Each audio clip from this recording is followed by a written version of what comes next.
ऐ बदन की रे मुझे एरिया रगड़ने दे, ऐ बदन की रे मुझे एरिया रगड़ने दे, मुझे यकीन है कि पानी यहीं से निकलेगा, पानी यहीं से निकलेगा। तो जय हिंद दोस्तों, कैसे आप लोग? बहुत ही अच्छे होंगे। आइए हम चलते हैं बीआईपी एमपी क्वेश्चन में कि जो हम आपका क्लास 12 का बोर्ड एग्जाम यानी बायोलॉजी का होने वाला है, यानी ऑल सब्जेक्ट का बीआईएमपी क्वेश्चन लेके सीरीज जा रहे हैं। और यहाँ से आज देखेंगे हम लोग बायोलॉजी का यानी 1 और 2 3 नंबर वाले सबसे इंपॉर्टेंट क्वेश्चन। बात करते हैं, आज का पहला प्रश्न हमारा बायोलॉजी का होने वाला है कि पुष्प में दोहरा निषेचन क्या होता है। बीआईएमपी क्वेश्चन, कोई भी आप प्रीवियस ईयर पेपर उठा के देखिएगा, उसमें 2 से 3 नंबर में यह क्वेश्चन पूछा गया है। क्लियर? चलिए बात करते हैं कि पुष्प में दोहरा निषेचन क्या होता है। ठीक है, पुष्प में दोहरा निषेचन। तो जो दोहरा निषेचन होता है, देखिए निषेचन का मतलब क्या होता है। अगर हम निषेचन समझे कि निषेचन का मतलब होता है कि 2 युग्मों का मिलन, यानी 2 युग्मों का संलयन, यानी नर युग्मक और मादा युग्मक जब दोनों एक साथ मिलेंगे तब होगा निषेचन। क्या होगा? निषेचन होगा। तो आइए समझते हैं कि निषेचन का मतलब होता है, एक होता है नर युग्मक, एक होता है नर युग्मक और एक होता है मादा युग्मक। क्या होती है? मादा युग्मक होती है। ठीक है, नर युग्मक और मादा युग्मक। नर युग्मक के हमारे होते हैं परागकण, यानी पॉलन ग्रिड जिसको कहते हैं, परागकण। और इस परागकण 2 प्रकार के होते हैं। ये जो परागकण होते हैं 2 प्रकार के होते हैं। एक होते हैं प्रथम नर युग्मक, प्रथम नर युग्मक, और एक होते हैं द्वितीय नर युग्मक, द्वितीय नर युग्मक, द्वितीय नर युग्मक होते हैं। क्लियर हुआ? और ये क्या होते हैं? अगुणित होते हैं, यानी इसमें गुणसूत्रों की संख्या क्या होती है? 1 होते हैं, इसलिए इसको कहते हैं अगुणित कहते हैं। अच्छा, अब हम इसमें बात करते हैं कि एक होती है अंडाशय, जो मादा युग्मक होते हैं उसमें होती है अंडकोशिका। क्या होती है? अंडकोशिका होती है। और एक होती है द्वितीय ध्रुवी कोशिका, एक होती है द्वितीय ध्रुवी कोशिका होती है, एक होती है द्वितीय ध्रुवी कोशिका। और ये क्या होती है? ये द्विगुणित होती है और ये होती है अगुणित, यानी गुणसूत्रों की संख्या 1 होती है। इतना clear point? Done my point? Okay, चलिए अब देखते हैं कि अगर हम प्रथम नर युग्मक की क्रिया अंड कोशिका के साथ कराते हैं तो यहाँ हमारा हो जाता है द्विगुणित, यानी यन गुणसूत्र मिलते हैं, द्विगुणित सूत्र बना लेते हैं। ठीक है, तो ये हमारा होता है प्रथम निषेचन। क्या होगा? ये हमारा होगा प्रथम निषेचन। और जब प्रथम निषेचन होता है तो इस निषेचन में हमारा बनेगा भ्रूण कोष। क्या बनेगा? भ्रूण कोष बनेगा। ठीक है, अच्छा चलिए, अगर द्वितीय नर युग्मक की क्रिया हम द्वितीय ध्रुवी कोशिका से कराते हैं, द्वितीय नर युग्मक की क्रिया द्वितीय ध्रुवी कोशिका से कराते हैं तो यहाँ अगुणित और द्विगुणित मिलकर त्रिगुणित बनता है। क्या बनेगा? त्रिगुणित बनेगा। और इसी त्रिगुणित को हम कहेंगे त्रिसंलयन। क्या कहेंगे? त्रिसंलयन। त्रिसंलयन बनेगा तो इसमें बनेगा भ्रूणपोष। क्या बनेगा बच्चा पार्टी? बनेगा भ्रूणपोष। और यही भ्रूणपोष हमारा भ्रूण का निर्माण करता है। तो यही होता है दोहरा निषेचन। दोहरा निषेचन में कितने अंडक होते हैं? तो होते 1 2 3 2 5, यानी 5 अंडक होते हैं। दोहरा निषेचन क्या होता है? 2 युग्मकों के संलयन से जो हमारे नए युग्मक बनते हैं उसी को कहते हैं दोहरा निषेचन। दोहरा निषेचन में कितने लोग होते हैं? तो दोहरा निषेचन में 2 लोग होते हैं, एक होता है नर युग्मक, एक होता है मादा युग्मक। तो ये पॉइंट आपको क्लियर होगा? ओके, चलिए तो एक बार स्क्रीनशॉट ले लीजिए और चलेंगे अगले क्वेश्चन में। चलिए अगला जो हमारा क्वेश्चन है डीएनए और आरएनए से है। डीएनए जो होता है, देखिए क्वेश्चन क्या है, डीएनए और आरएनए में अंतर बताइए। तो अंतर अगर देखिए क्या होता है, सबसे अगर पहले बात हम अंतर वाला क्वेश्चन हम आपको एक पीडीएफ बना के दे रहे हैं। हमारे चैनल पे जाइएगा अभ्यास पे और वहां पे उसके डिस्क्रिप्शन में एक लिंक रहेगा, उसको आप खोलिएगा तो उसमें आपको पीडीएफ मिल जाएगा। अंतर डीएनए आरएनए, तो सबसे पहले हम एक लिखते हैं डीएनए और एक स्लाइड में लिखते हैं आरएनए। ठीक है, इन दोनों का फुल फॉर्म अगर देखा जाए तो देखिए डीएनए जो होता है इसको कहते हैं deoxyribose nucleic acid.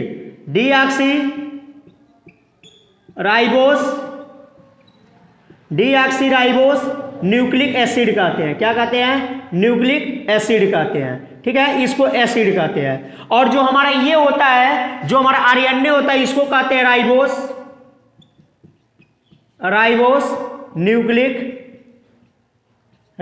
Nucleic acid होता है।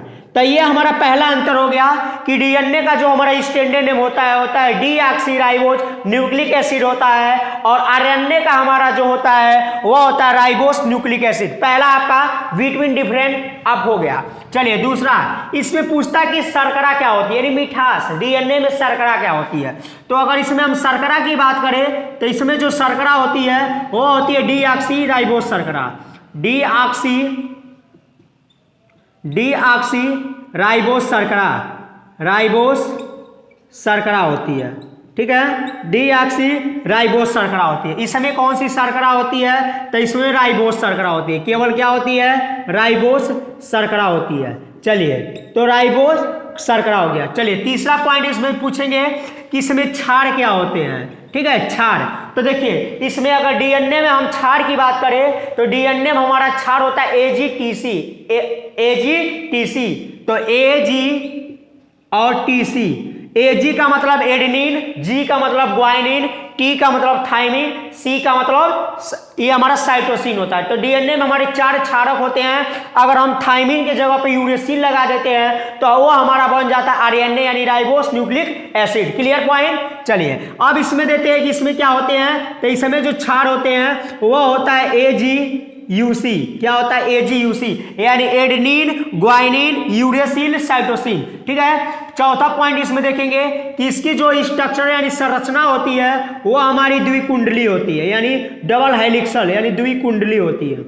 ठीक है, इसकी संरचना हमारी क्या होती है, द्विकुंडली। जैसे यहाँ पर हम एक फिगर दिखा दे रहा है, इसकी संरचना हमारी द्विकुंडली होती है। लेकिन अगर इसकी संरचना देखा जाए तो केवल एक कुंडली होती है। क्या होती है, एक कुंडली होती है, एक कुंडली यानी सिंगल हेलिक्सल होती है। ठीक है, सिंगल हेलिक्सल होती है।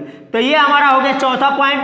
पांचवा देखेंगे कि पूछता है इसमें कौन सा अम्ल पाया जाता है, यानी डीएनए में हमारा न्यूक्लिक अम्ल पाया जाता है। कौन सा अम्ल पाया जाता है, इसमें न्यूक्लिक अम्ल पाया जाता है, न्यूक्लिक एसिड पाया जाता है। इसमें भी कौन सा अम्ल पाया जाता है, इसमें भी न्यूक्लिक अम्ल पाया जाता है, न्यूक्लिक अम्ल पाया जाता है। चलिए छठवां पॉइंट इसमें देखेंगे, क्या, छठवां पॉइंट देखेंगे कि डीएनए क्या होता है, आनुवांशिक पीढ़ी को आगे बढ़ाता है।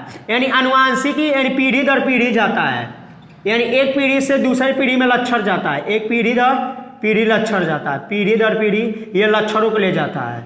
ठीक है, और आरएनए का मुख्य कार्य होता है प्रोटीन का संश्लेषण करना। ये क्या करता है, प्रोटीन का संश्लेषण करता है। तो ये आपका हो गया है प्रीवियस ईयर का सबसे इंपॉर्टेंट क्वेश्चन, और यही से क्वेश्चन आएगा। आप इस चैनल को सब्सक्राइब कर लीजिए और आपको फिजिक्स, केमिस्ट्री, मैथ और बायोलॉजी के, इंग्लिश के सभी इंपॉर्टेंट क्वेश्चन आपके इसी चैनल पर मिलेगा। चलिए अब इसके बाद एक बार स्क्रीनशॉट लीजिए, फिर देखेंगे नेक्स्ट क्वेश्चन।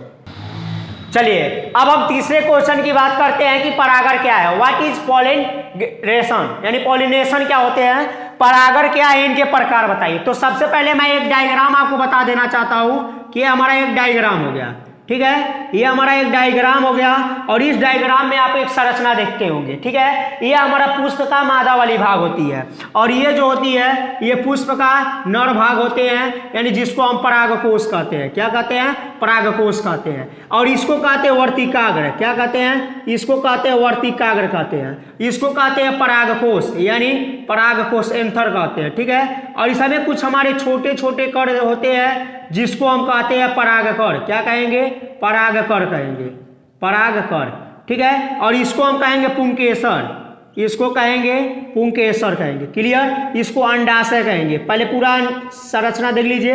अब देखिए सबसे पहले हम आपको बताते हैं कि परागर क्या होते हैं, यानी परागर क्या होते हैं। तो देखिए जब किसी पुष्प के परागकोश से परागकण निकलकर वर्तिकाग्र पर पहुंच जाते हैं, कहां पर, यानी इस परागकोश से परागकण किसी माध्यम के द्वारा वर्तिकाग्र तक पहुंच जाते हैं, तो इस क्रिया को परागण कहते हैं। क्या कहते हैं, इस क्रिया को परागण कहते हैं। तो लिखेंगे कि जब किसी पुष्प के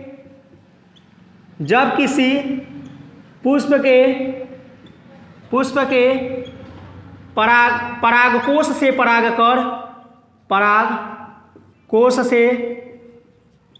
परागकण निकलकर किसी माध्यम के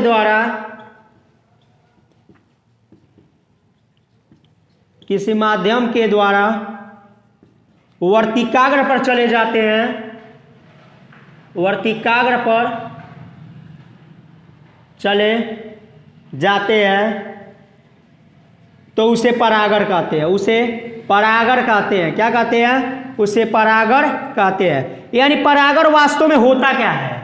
परागर का मतलब है कि जब किसी पुष्प के, ये आप देखिए हमारा ये पुष्प के आंतरिक संरचना है और ये हमारा परागकोश है यानी नर भाग। जब किसी पुष्प के नर भाग के परागकोश से परागकण निकलकर पुष्प के मादा भाग वर्तिकाग्र पर चले जाते हैं तो इन दिस रिएक्शन पॉलिनेशन, इसी को क्या कहते हैं? परागर कहते हैं। इतना आपको क्लियर होगा। चलिए अब देखते हैं इसके प्रकार। तो देखिए जो हमारा परागर होता है ना, ये दो प्रकार का होता है। एक होता है स्वपरागर यानी सेल्फ पॉलिनेशन, और एक होता है पर परागर यानी क्रॉस पॉलिनेशन। पर परागर यानी इसी को कहते हैं, ठीक है, इसी को कहते हैं पर परागर। क्लियर है? तो देखिए पर परागर क्या होता है? स्वपरागर। स्वपरागर का मतलब